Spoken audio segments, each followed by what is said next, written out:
લોકોને ગેરમાર્ગે દોરે છે. ગલીએ ગલીએ ગુરવા ફેરે, કંઠી અમારી લ્યો, તમે તમારી માં આણાવો, અમને બધુંય દ્યો. એવાની તો વાત જ નથી. હા, ગુરુ દાતા હોય, ભોગતા ન હોય.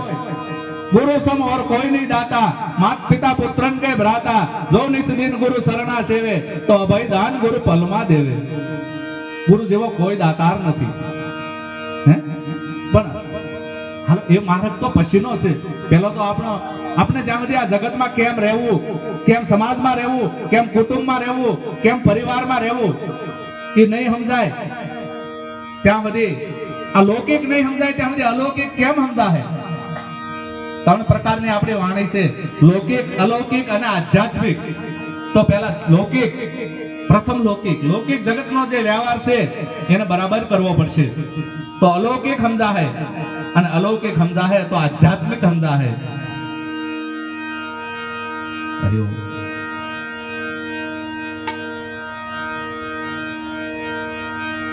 લૌકિક બરાબર નહીં સમજાય તો અલૌકિક નહીં સમજાય. અલૌકિક એટલે ભક્તોના મુખમાંથી નીકળેલી વાણી, અને આધ્યાત્મિક એટલે પ્રેક્ટિકલ.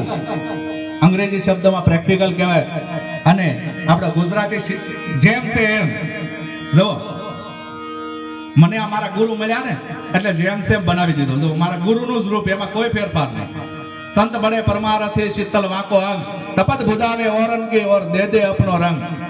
गुरु છે ને, गुरु ऐसा कीजिए जैसा पूनम का शान, तेज दिए पर तपे नहीं. है पानी पीजिए शान के और गुरु कीजिए जान के. તમે ગુરુની પાસે જાવ ને તો સંપૂર્ણ પહેલા જાણી લેજો. હું જાણું તો આપણો ધર્મ શું છે, આપણે ભક્તિ કોને કરવી જોઈએ, આપણા માતા પિતા પાસેથી જાણી લેવું, પછી ગોતવું તો બરાબર મળશે. માતા પિતા જે આંગળી સીધા ને એ પ્રમાણે જાઓ ને કે આવા આપણા કૃષ્ણ છે, આવા આપણા રામ છે, આવા આપણા શિવ છે, આવા આપણા દેવી દેવતાઓ છે, આવા આપણા સંતો છે, આપણા રામના પૂજારી છે, આપણા શિવના પૂજારી છે.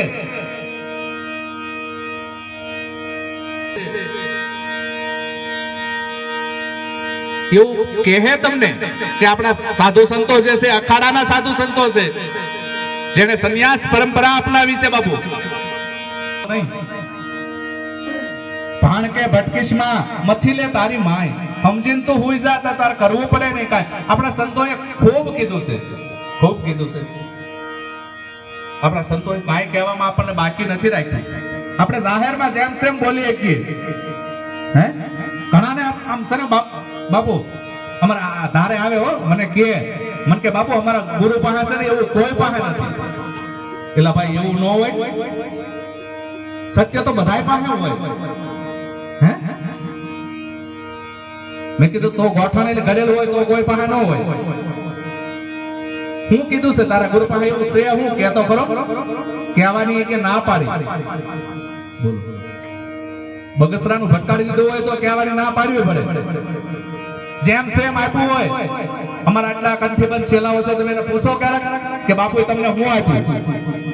હું ત્યાંથી બધાને આપી નથી મોકલું છું. પછી ભલે એનો ઉપયોગ કરે કે ન કરે, બાકી આપું તો શું, સત્સંગ આપું છું. હરેક ભલે મારી પાસે આવે ને ત્યારે હું એને કહું છું માતા પિતાની સેવા કરજો. માતા પિતા બે શબ્દો કહે ને તો ખોટું ન લગાડતા, એ તમારા હિત માટે કહે, એ તમારું અહિત કાર્ય નહીં કરે. પહેલો ભરોસો તમે એનો કરજો, પછી બીજાનો કરજો. એના ભરોસામાં નહીં રહ્યો ને તો પછી તમને દુનિયામાં ક્યાંયથી ભરોસો નહીં મળે. એને આપી છે સત્સંગ આપીએ છે, બીજાના અવગુણ ન જોતા પોતાની અંદર ગુણની સ્થાપના કરજો. ખોટા માર્ગે ન હાલતા, આસા માર્ગે હાલજો. સમજણથી જીવન જીવજો. ક્યાંય પણ ગેરસમજણ ઊભી થાય એવા કાર્યો ન કરતા. આવું અમે કહીએ છીએ. એમને મંત્ર આપી છે, શિવ શક્તિનો જાપ જપજો. જ્યારે જ્યારે સમય મળે ઘરના કામ કરતા રહેજો, ઘરમાં વ્યવહારિક બનજો. બહુજન હિતાય બહુજન સુખાય એ તો પછીની વાત છે, પણ ઘરના પરિવારને સુખ મળે એવા કાર્યો કરજો. પેલા ઘર જોગ થાયજો, પછી ગામ જોગ થાયજો, પછી પર જોગ થાયજો. તો આજે મખાભાઈ પણ અમને પણ ખૂબ યાદ આવે કે આજે અહીં અમને એના વગરનું ખાલી ખાલી લાગે જે રમકડું એમ કેમ તો કહેવાય અમારે આશ્રમે આવે ને તો એટલું આનંદી જીવન અમને એ પણ પલે પલે યાદ આવે.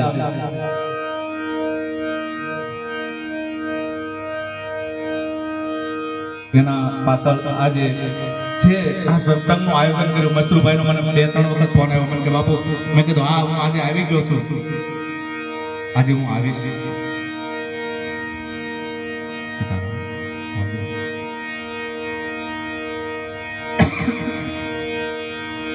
અમે જ્યારે ગયા વખતે પણ મેં કીધું હતું કે જ્યારે અમે કડકધારે નહોતા આવ્યા ત્યારે પણ અમે અહીંયા મખા ભગતને ઘરે એના પહેલા અમે અહીંયા આવી ગયા હતા. અહીંયા ચા પાણી પી અને ગયેલા ત્યારે દાન બાપુના પરિવારમાંથી અમારી સાથે અહીંયા બહુ ભગતને આવેલા. ત્યારે અમે સલાળા દાન મહારાજની જગ્યા જે આવેલી છે એથી આગળ ગિરનારી આશ્રમમાં હતા અને ત્યાંથી અમે અહીંયા આવ્યા. અત્યારે હાલ કડકધાર ખોડિયાર મંદિરના મહંત છીએ અમે. આ 4 ગામના ગામવાસીઓએ મળી અને અમને એ કડકધાર ખોડિયાર મંદિરના મહંત બનાવ્યા છે. સાદર વિધિ કરી છે, સાધુ સંતોની હાજરીમાં અમને સાદર વિધિ થઈ છે. તમારી જાણ ખાતર કહું છું,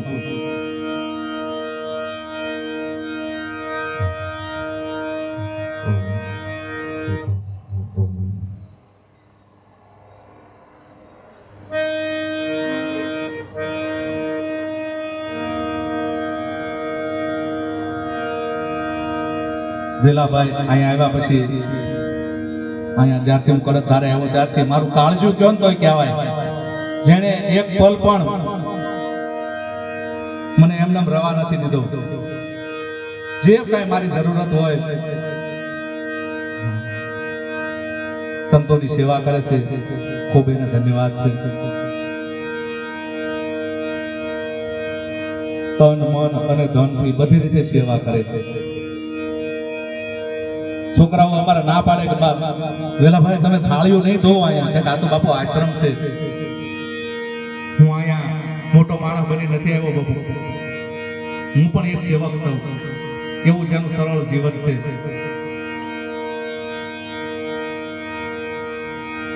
હું ઘણી વખત કહું, હા અમે પહેલા તો કોઈ સારે ગામની અંદર આખા ગામ સમસ્ત સમાજ સમસ્ત કાર્યક્રમ હોય તો જાતા હતા, નહોતા આવતા. કે સારા મોળા ગામે પણ કઈ જાતા નહોતા. ધીરે ધીરે આ બધાનો પ્રેમ એટલો બધો ભાળ્યો કે આજે મને હરેક ગામમાં આપણા થવાની ઈચ્છા થાય. નકર 4 ગામ છોડી અને બહાર બધે અમે જાતા જ હતા, પણ 4 ગામની અંદર નહોતા જાતા. પણ 4 ગામના માણસોએ અમને એવડો બધો પ્રેમ આપ્યો કે અમને હરપલ જવાની ઈચ્છા થાય. ભલે દાદુ નહીં કહેતા, આપણો સત્સંગના દોરને અહીંયા વિરામ આપશું. બોલો ખોડિયાર માત કી જય, રામચંદ્ર ભગવાન કી જય, કૃષ્ણ કનૈયા લાલ કી જય. નમઃ પાર્વતી પતિ હર હર મહાદેવ હર.